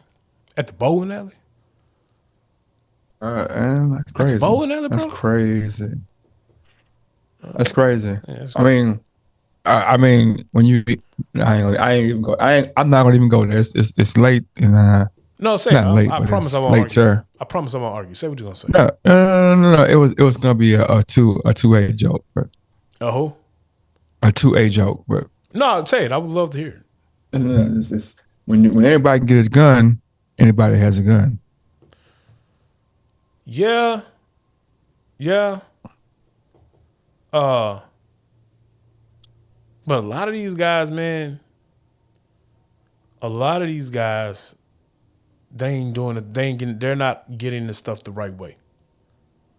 Well, I'm saying, but no. Let me stop you there, because a lot of these guys aren't really gangsters. A lot of these guys aren't criminals. So a lot of these guys can go get these guns the right way. A lot of these guys, now the problem comes in when they giving the guns to the guys who shit. I go buy 5 of them and give 2 to my 1 homeboy or my 2 homeboy. But a lot of these guys, I mean, they're getting it the wrong way, but the guns are like, you ain't hearing no talk in this whole conversation about illegal guns, bad guns, none of that stuff. Yeah, because he got shot by security. That's the sad part. That's what I'm saying. The nigga got shot by some bootleg security niggas. Yeah, but at the end of the day, man, it's like, it's not even about the guns, bro. It's about mentality, man. You all right, bro. It's about mentality, right, man. It is definitely about mentality, man, and you know, it's fucked up, bro. It's definitely about mentality, bro. I agree. 100%. Yeah. That's to me why it's kind of tough, because like, damn, we know you can't change somebody's mentality, man. You can do everything in the world, but like, if people have a mentality, they're gonna have a mentality. So knowing that, you and mixing that with the ability to be able to fuel your mentality with these type of things, man, it's gonna be bad shit's gonna happen. I guess it's a necessary evil, kind of, but then it's like, damn, maybe I ought to be able to do something. Man, I don't know. The tough part is, how do you gauge? And see, that's the tough part, where how do you truly gauge? There's no way for me to, I don't care what kind of red flag laws you put out. Yeah. There's no way for me to gauge what somebody might do, because you can have the sanest, law-abiding citizen check every box to be able to own this, and you don't know what might happen. The pressures of life, and these motherfuckers just might snap. You know what I'm saying? And there's no way for you to truly prevent that piece of it. To be able to gauge that this person might snap. Not everybody. I totally agree. I totally agree, man. That's why I said I don't know. I ain't saying I don't know. Like, I don't know. I'm like, I don't know. How do you avoid the unavoidable? Because it's like, it's unavoidable. Like, you're gonna have people that's gonna snap, even if people are people, man. You know what I'm saying? I always say that women are crazy, and I'd be like, because women are people, and people are crazy. So that means men are crazy too, man. But yeah, like the young lady, people are crazy, man. The young lady who was on, I think it was a couple of months ago, man. She was like on Facebook Live or something. She was mad at a dude because she was trying to say the dude was having an affair with a nigga or something. And you hear homie in the background saying, "Man, you tripping? Hey, let me get my shit and go." And homie was trying to just leave. He wasn't fighting with the lady or nothing. Yeah. And she went and popped that boy, you know what I'm saying? And it's like, how you gauge that, bro? I will say this though, and I am a gun enthusiast. I'm a supporter of my two-way rights. But when I go in the gun shop and purchase, I kind of look around at the things that are available to purchase.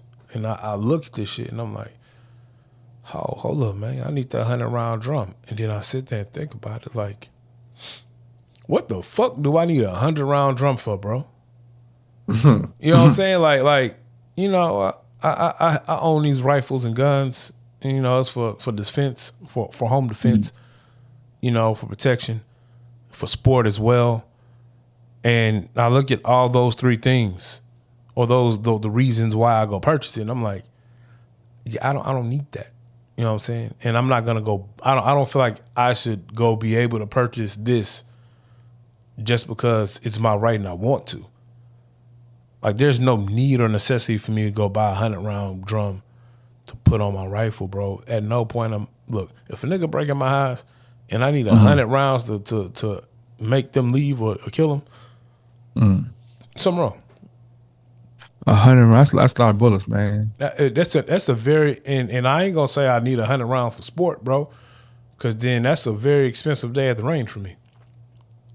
Even if I went out in the wild, like, what could I shoot 100 times that I didn't kill it, man? I don't need 100 rounds to go shoot deer, bro, or anything. I don't need 100 rounds. I mean, at the most, you might want 100 rounds to shoot a bear, but I mean, you need a certain round to lay the bear down anyway, from my understanding. So, you know what I'm saying? And then, you know, ain't no reason for that. Isn't that wild that a bullet can't kill a bear? I want to see that. I mean, why is it can, but it got to be a certain round. So there are certain animals whose skin is in, I want to say the wolverine is one of them, where its skin is bulletproof.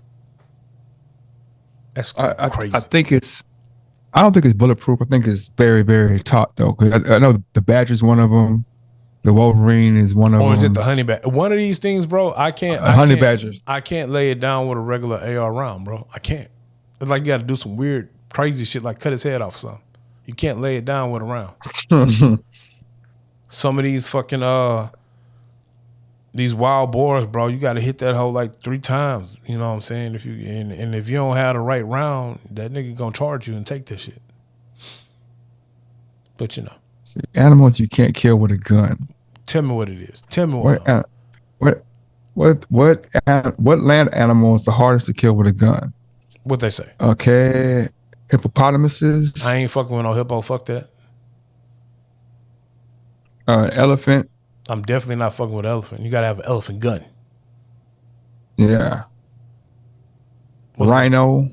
I definitely ain't trying to run into a rhino. What the fuck? Where am I gonna be at fucking with a rhino? But you know what? Okay. So now I'm gonna ask you a question. And this is why I'm gonna call some bullshit. Or I'm gonna say, I'm gonna call bullshit. Because I ain't called bullshit in a long time. A gun can't stop a bear. A what? A gun. You have to have a certain caliber of a gun to stop a bear, right? I think you got to have a large enough round to put it down. So I think if I run up on a bear with like a 9mm, I think I'm gonna piss it off. But I'm saying they used to kill bears like with arrows and spears. I mean, I'm pretty sure if I shoot the bear enough times with a 9, he'll die. Yeah. He might die after he mauls the fuck out of me. But they used to kill the bears with like spears, man. Yeah, they probably did. And when you're hunting that bear with said spear and arrow, you hey man, like a couple of members of the gang might not come back. It's a reason why back in the day they left the black bear alone, bro. It's a reason why the black bear ain't really started getting fucked up until guns were around, bro. They just went out there with spears and arrows fucking up black bears all the time. I mean, I agree. I'm just like I'm just assuming that the shot of a gun is a lot stronger than the shot from an arrow. Maybe it's not. Maybe it's the projectile. I don't know. But you gotta understand, you can shoot a human with a 9 or like a 380 or something, and they still make it. So, in the chest? I mean, yeah, it depends on where you shoot them at. The best place to shoot someone is center mask in the chest because there's so many organs I can hit. Yeah. But also, depending on, I can shoot a nigga and miss organs. Like it just all depends. Like that's why some people don't like 9s. I like the 9mm because it just runs smooth. Some people don't like it because they feel like it ain't enough, weight in that. It's not enough in that round. I want to hit something and lay it down, so that's why you see people get the 45, might go get a 10mm. That's why a lot of people do like the 8 yards for home defense because it's a bigger round. Like 300 blackout is a bigger round. If I shoot a bear in the head, it's gonna die. I'm not a bear killing expert, so I don't know. I wonder what animals you can shoot in the head. I mean, I can see a rhino. It has padding. It has that's cold. That's crazy if you can shoot an animal in the head. But like the bear, bro, their exterior is a lot more tougher than ours and thicker. Pause. Out of the if you can shoot it 10 times and it don't die. I mean, it might die eventually once it burn off. But I think definitely you gotta hit a bear a couple of times to lay the bear down, bro. Damn, that's crazy. That's wild. Yeah, you got to hit that. That's crazy. I don't think you can just run up on a bear with like your regular pistol and your regular pistola and live. Like you might kill him, but he might live long enough to kill you.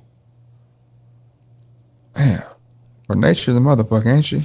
Same thing with a fucking bison, bro. Like when you go bison hunting, you gotta have a certain kind of rifle with a certain caliber. I think like you gotta hit that boy with like a 308 or something.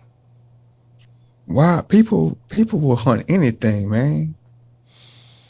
Is bison meat tasty? Do you know? Yeah, bison. What you mean? You can go buy bison in HEB. You ain't never had a bison burger before? I don't know. I don't think so. Bison fire, bro. It ain't too much different than fucking cow. In my opinion. It's a little gamier. You got to hit it with some season. So it's a little bit different. Yeah. I make a mean bison chili, bro. Bison chili. Yeah, make a mean bison chili. Hey, one of our listeners and dedicated listeners, hunting is their thing, bro. So we probably can have this hunting conversation with them. They probably can tell us all kind of shit you can kill. Man, look, I'm if I ever get into trouble at any point in the jungle, any animal or anything, I'm always aiming for the eyes and the head. Okay. I feel if I put a knife through their eye, you know what I'm saying? If it's a bear, I might take a swipe or two. I might take a swipe, which might take, half my side off. Just make sure I let it hit the meatier side or maybe my back. But what about the nigga that gets stabbed in the eye and get more pissed off because you stabbed him in the eye and then he beat your ass? You ain't stabbing far up in the eye then. Look, I'm not an expert on stabbings and killing people, bro. But, if you stab somebody in the eye far enough, man, they ain't. I mean, you should, but it's just like boxing too, though. Just like hitting someone in the head is not the most effective way to put them down. Like the body shots will fuck you up. Yeah, but stabbing somebody in the eye though, like some of these I don't want to tell you around because they got like eye patches because the motherfucker stabbed them in the eye, some fuck shit. You know what I'm saying? Don't stab me in the eye. I ain't say they're gonna die. I'm just saying the fight's over. It should be unless you catch one. Fight after that. Unless you catch one of these niggas coked up. So you still are anti-slap league. You don't want to participate. I definitely don't want to participate, man. Because I end up stabbing somebody in the eye, man. No, but you gotta hold your nuts and get in this slap league with me, bro. Man, you didn't want to do the professional pillow fighting league. You ain't talking about that one, bro. I did. I did bring that up to you. I'll do that, man. Oh, okay. I want to do co-ed pillow fighting now. I want to pillow fight a bitch. I mean, I'm sorry. I would like to pillow fight with a young lady. I wouldn't, man. That seems a little sexual. I know. That's why, what I gonna say, man? Yeah, man. I wouldn't bite a bear. And I love polar bears, bro. So the Coca-Cola commercials got me fucked up. And if I ever would have been out in the wild somewhere to meet a polar bear, I definitely would have died. Because, you know, Coca-Cola make polar bears seem so nice, fluffy, and friendly. And I love polar bears, bro. I just want to hug polar bears, bro. And then one of my coworkers was like, dude, the polar bear will murder you. And I'm like, nah, bro, polar bears are nice and friendly. They give you Coke Zero. You give them Coke Zero. We hug. We play in the snow. You know what I'm saying? And then he showed me a picture of a polar bear in its natural habitat, bro. And you know, polar bears, they're brown bears. But they just white though. Not really white. They're their actual color is not white. It's damn, I was just reading this today, man. Like they can naturally swim. I don't care, bro. The polar bears was nice and fluffy and white, and then he showed me a photo of this white polar bear, and from like his torso up was just drenched in blood because he was fucking up seals, and they're so aggressive, bro. I saw another video where this reporter was doing like an expose on polar bears, so they built him like a little contraption he can go hide in. There was plexiglass, and the polar bear rolled up. And the polar bear ain't like that shit. So the polar bear was trying to get that nigga. You know what I'm talking about? And I was like, oh, this nigga ain't real? Yeah, I'm like, oh, fuck. Polar bears are savage. So, yeah. I seen one time somebody put a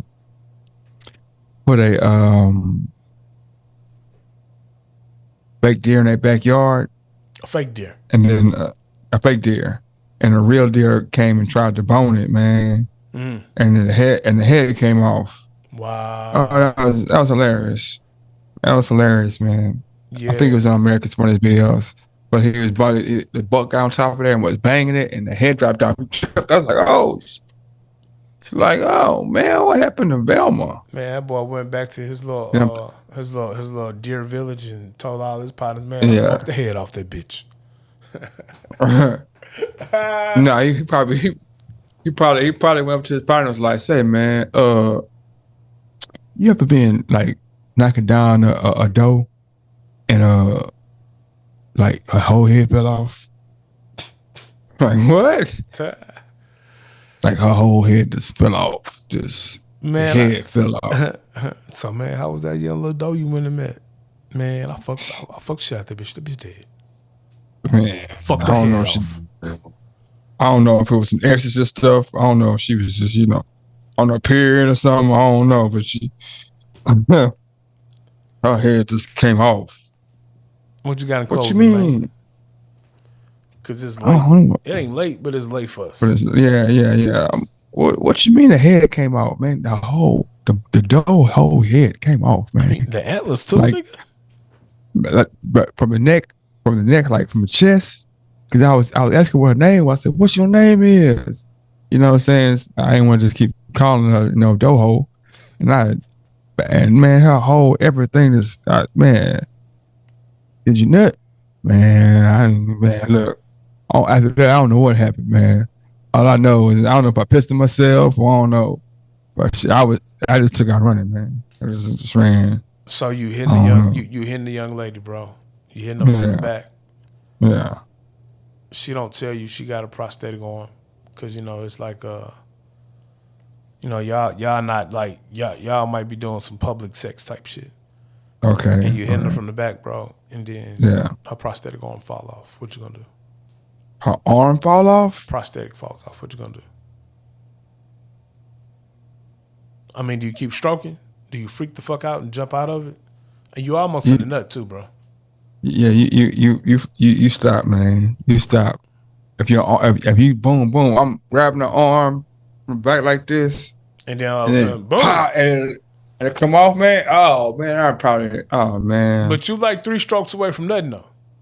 Bro, I'd be done. There wouldn't be no more sex. As soon as the arm flies off, do you stop that stroke, or do you like hit 2 more strokes before you stop? First I'll pause. But why you say pause? I ain't talking I don't know, man, bro. But you said stroke too many times, man. You said stroke like 4 or 5. You got me saying stroke too many times. You said it more than me at this point. Yeah, but no, man, no. Let's stop immediately, bro. I'm holding the arm. I'm holding this person's arm. Yes. Oh man, everything stops. But she keep throwing it back though. It doesn't bother her at all. I just be looking at the arm. So you won't stop stroking it. If she throwing it back, I'm gonna be. You not gonna ask no questions? Man, I'm like, man, I done had some wild stuff happen. I ain't had no no matter body if she could be throwing it back, you still can jump up out of it. So it sounds like you just gonna sit there and keep stroking.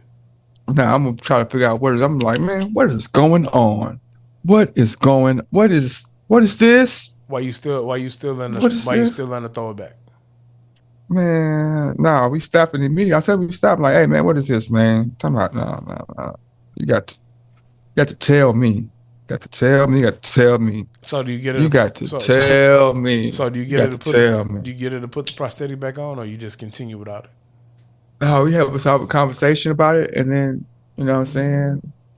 Then we go back to it, man. If we stop long enough to have a conversation about it, then I'm done, bro. I'm like, yeah, I'm gonna go to the house. No, man, I'm gonna tell you could have told me this, man. You know what I'm saying? That wouldn't have stopped me from, indulging in anything with you, man. But honesty, it's the best policy.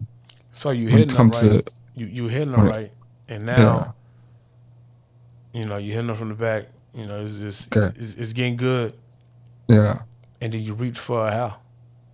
Yeah. And when you pull it, the wig come off. What do? You just throw that shit to the side. It depends on what kind of wig it is, man. I mean, it's an expensive wig, so you didn't realize it was a wig, and she didn't tell you. And then you pull the wig off, and you see the struggle ponytail. I mean, I'm saying it depends on how struggle the ponytail is. If this is like, it's a struggle ponytail. It's that struggle ponytail. She ain't got no edges. Oh no, go stop again.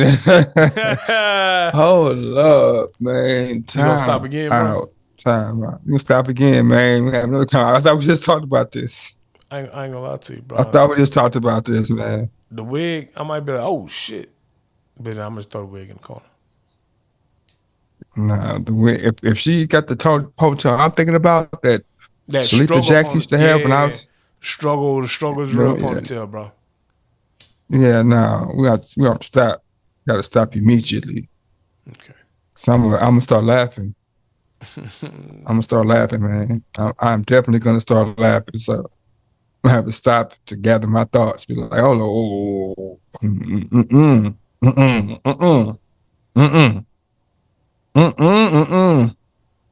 you will not, Satan. No, you will not, Satan. No. I refuse. I rebuke thou. I rebuke thou. I rebuke thee. Yeah. Well, shit. I can't wait to. That's the last time I say. I can't wait to go somewhere tomorrow and just talk to somebody in medieval tones and see what happens. Like, I'm gonna go order my food. Does thou have any barbecue sauce? Thou does not. Wouldst thou ask thou manager if y'all could find the process to procure some of your finest barbecue sauces for my nuggets of chicken. For my golden nuggets of chicken. Can I have some of your finest sauces?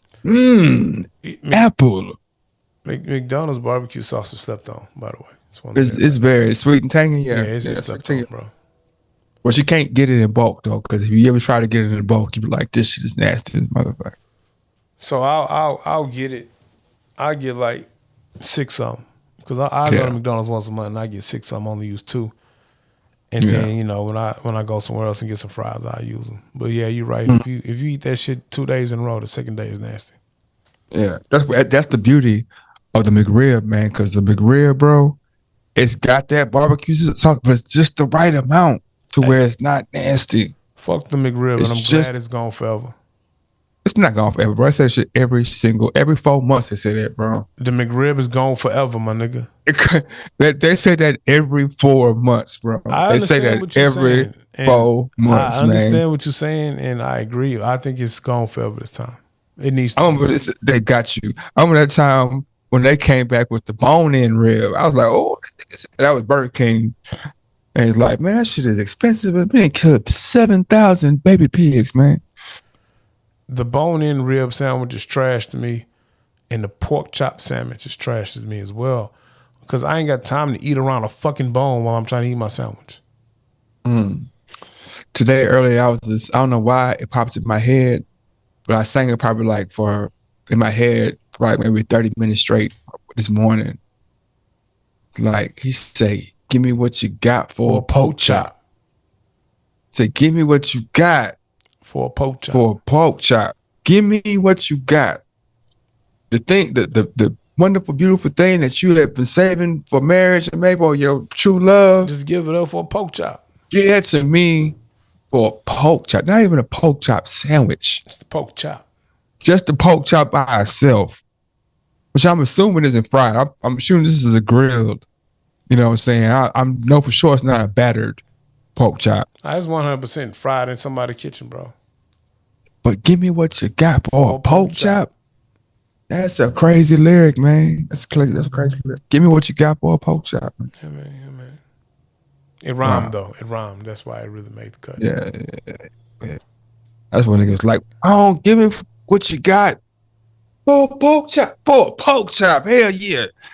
Right on, Wally Wang. Oh, he probably was eating a pork chop sandwich, bro. Yeah. Man, I'll give a motherfucker anything I got for this hole. Aha. Write that down. That's crazy, man. Boy, I should have ate more pork chops. Should have. Yeah.